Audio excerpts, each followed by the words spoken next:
penyerang anyar timnas Indonesia Ole Romeni diturunkan oleh Oxford United sebagai pemain pengganti di laga kontra Portsmouth. Pada pertandingan tersebut, penyerang berusia 24 tahun itu gagal membawa Oxford United meraih poin pasca ditumbangkan Portsmouth dengan skor 0-2. Diturunkan sejak menit ke-66, Ole Romeni tercatat hanya melepaskan 1 operan sukses dari 5 percobaan, 1 dribble, dan memenangkan 2 dari 3 duel, serta mendapat rating 6,9 dari SofaScore. Sejak babak pertama dimulai, Portsmouth sudah mengirimkan ancaman ke pertahanan Oxford lewat tandukan dari Colby Bishop. Bahkan, Portsmouth tampil dominan dan menciptakan sederet peluang lainnya yang membuat Oxford harus banyak bertahan di 30 menit pertama. Pelan tapi pasti, Oxford mulai bangkit dan mencoba mengirimkan ancaman. Sayang peluang demi peluang dari kedua tim tak ada yang membuahkan hasil. Skor 0-0 menutup paruh pertama. Di babak kedua, Portsmouth langsung menggebrak dan mencetak gol cepat lewat Andre Dozzell pada menit ke-47. Skor menjadi 0-1. Tertinggal 1 gol, Ole Romeni pun kemudian dimasukkan oleh Oxford. Tapi apa daya, Portsmouth sudah nyaman menguasai pertandingan. Bahkan di masa injury time babak kedua, Portsmouth mampu menggandakan keunggulan lewat Mark O'Mahony dan membuat pertandingan berakhir dengan skor 0-2. Medio September 2024, petinggi media asal Belanda, Danny van Laar, membuat pernyataan mengejutkan. Di channel YouTube medianya, Voetbal Premier, Danny van Laar mengatakan bek Leeds United tersebut diizinkan membela timnas Indonesia. Hanya saja, tidak diketahui secara pasti apa arti diizinkan yang dimaksud di sini. Dalam obrolan yang sama, Danny van Laar mengatakan Kevin Dix dan Ole Romeni dalam proses menjadi WNI. Benar saja sebulan berselang, Kevin Dix resmi menjadi WNI. Karena itu, apa yang disampaikan Danny van Laar tentang Pascal Struijk bisa jadi sebuah kode bahwa PSSI sudah melakukan pendekatan kepada bek yang memiliki harga pasar 15 juta euro. Atau sekira 252,7 miliar rupiah tersebut. Jika bersedia menjadi WNI, Pascal Struijk kemungkinan baru akan diperkenalkan kepada publik Indonesia pada Maret 2025. Alhasil, Pascal Struijk kemungkinan baru membela timnas Indonesia pada Juni 2025. Di bulan tersebut, timnas Indonesia akan menjamu Cina dan tandang ke markas Jepang di Matchday 9 dan 10 grup C kualifikasi Piala Dunia 2026 zona Asia.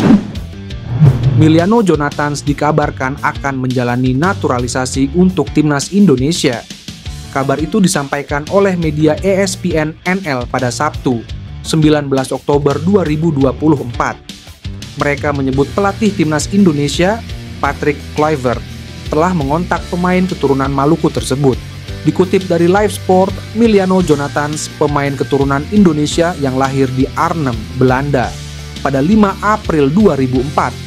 Dia keturunan Maluku namun tumbuh dan berkembang di Arnhem. Emiliano bermain sebagai penyerang sayap atau winger. Dikutip dari Transfermarkt, dia bergabung dengan tim lokal Arnhemse Boys FC dan Arnhemse Boys Schuitgraf. Dia masuk ke Akademi Klub Vitesse Arnhem pada 2014. Pada April 2022, Emiliano debut bersama tim utama Vitesse ketika melawan Willem Drabulu di Liga Belanda atau Eredivisie. Setelah itu, dia menjadi bagian tim utama Vitesse untuk musim 2022 sampai 2023. Dia juga telah tampil sebanyak 6 kali pada musim itu. Bersama tim utama Vitesse, Emiliano sudah menjalani total 31 laga. Dikutip dari AI Score, dia telah menyumbangkan 6 gol dan 2 assist untuk klub tanah kelahirannya tersebut pada musim 2024 sampai 2025. Dia juga masuk daftar top skor Liga 2 Belanda musim ini. Emiliano dikontrak oleh Vitesse hingga Juni 2025. Emiliano sempat menjadi salah satu pemain yang akan dinaturalisasi untuk memperkuat timnas Indonesia U20 di Piala Dunia U20 2023. Namun, PSSI saat itu baru menjalankan proses naturalisasi 3 pemain, yakni Justin Hubner, Ivar Jenner, dan Rafael Struijk. Yokohama Marinos menjalani laga perdana J-League 2025 dengan menjamu Albirex Niigata di Nissan Stadium. Sabtu 15 Februari 2025. Sayangnya bek timnas Indonesia, Sandy Walsh masih jadi penghias bangku cadangan. Sandy Walsh baru resmi menjadi pemain Yokohama Marinos beberapa hari lalu. Dia memilih untuk melanjutkan karir di Jepang dengan meninggalkan KV Mechelen di Liga Belgia. Ketika Sandy diumumkan resmi jadi pemain Yokohama Marinos, penggemar timnas Indonesia berharap dia bisa mendapat menit bermain lebih banyak. Karena dengan menit bermain yang banyak, Sandy bisa membuat pelatih timnas Indonesia, Patrick Kluivert, kepincut lalu memanggilnya ke dalam skuad. Namun nampaknya para penggemar timnas Indonesia masih harus bersabar. Pelatih Yokohama Marinos, Steve Holland, masih memilih Kenta Inoue untuk mengisi pos bek sayap kanan timnya ketimbang Sandy. Dalam perkembangan menarik dunia sepak bola Indonesia, nama Jairo Riedewald kembali mencuat sebagai sosok yang tengah dipersiapkan untuk naturalisasi. Menurut informasi yang dibagikan oleh salah satu pengamat sepak bola ternama Indonesia, Roni Pangemanan alias Bung Ropan, pemain asal Royal Antwerp berusia 28 tahun tersebut dipastikan akan segera menjejakkan kaki di tanah air guna melengkapi berkas-berkas naturalisasinya. Langkah ini merupakan bagian dari strategi PSSI untuk memperkuat tim nasional dengan menambahkan talenta dari pemain asing yang memiliki rekam jejak dan kemampuan bermain yang mumpuni. Dalam penjelasannya melalui channel YouTube, Bung Ropan mengungkapkan bahwa kedatangan Jairo Riedewald ke Indonesia sudah di depan mata. Jairo Riedewald bisa datang ke tanah air, ujar Bung Ropan.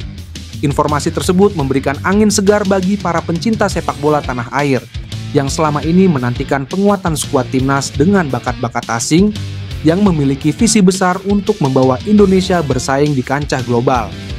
Meski begitu, proses naturalisasi tidak berjalan tanpa hambatan.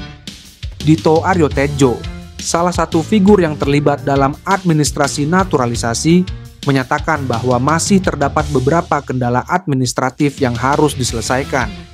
Pernyataan tersebut menunjukkan bahwa meskipun kehadiran Jairo Riedewald sudah dekat, proses birokrasi masih menjadi tantangan yang harus segera diatasi agar naturalisasi dapat berjalan lancar.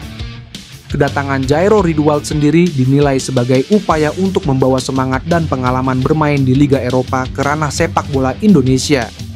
Dengan gaya permainan yang agresif dan visi yang tajam di lapangan, Riedewald diyakini dapat memberikan kontribusi signifikan bagi timnas, terutama dalam menghadapi persaingan ketat di turnamen-turnamen internasional mendatang. Program naturalisasi pemain keturunan yang gencar dilakukan PSSI dengan mendatangkan sejumlah pemain abroad untuk memperkuat timnas Indonesia sepertinya bakal terus terjadi. Dari sejumlah nama yang ramai dibicarakan, terdapat salah satu nama yang cukup menyita perhatian publik tanah air. Dia tak lain adalah pemain keturunan Indonesia yang kini bermain untuk Aston Villa, Ian Maatsen. Ian Maatsen memiliki darah Indonesia dari kakek neneknya yang meskipun berpaspor Suriname, namun dia memiliki asal-usul dari Jawa. Mencuatnya nama Ian Maatsen ini membuka spekulasi bahwa ia bisa saja bergabung dengan timnas Indonesia jika tidak kunjung mendapat kepercayaan dari timnas Belanda. Spekulasi ini makin menguat setelah pemain dengan skill di atas rata-rata itu muncul ke publik dan menyampaikan kekecewaannya lantaran tidak diturunkan timnas Belanda pada Euro 2024 lalu. Dalam wawancara dengan beIN Sports, Maatsen mengakui kekecewaannya karena tidak dipanggil ke timnas Belanda senior dan hanya bermain untuk timnas U21 dalam kualifikasi Euro U21 2025. Jika Maatsen memilih untuk membela timnas Indonesia, ini akan menjadi kabar besar bagi sepak bola Indonesia yang sedang gencar mencari pemain keturunan berkualitas untuk memperkuat skuad Garuda. Jika PSSI berhasil menaturalisasi Ian Maatsen, maka dipastikan timnas Indonesia baru saja mendapatkan harta karun yang selama ini diinginkan. Bagaimana tidak, harga pasar Ian Maatsen melewati hampir semua pemain termahal Asia. Kemampuannya yang berada di atas rata-rata itu pun membuat harga pasarannya sangat tinggi, yakni mencapai 695,27 miliar rupiah.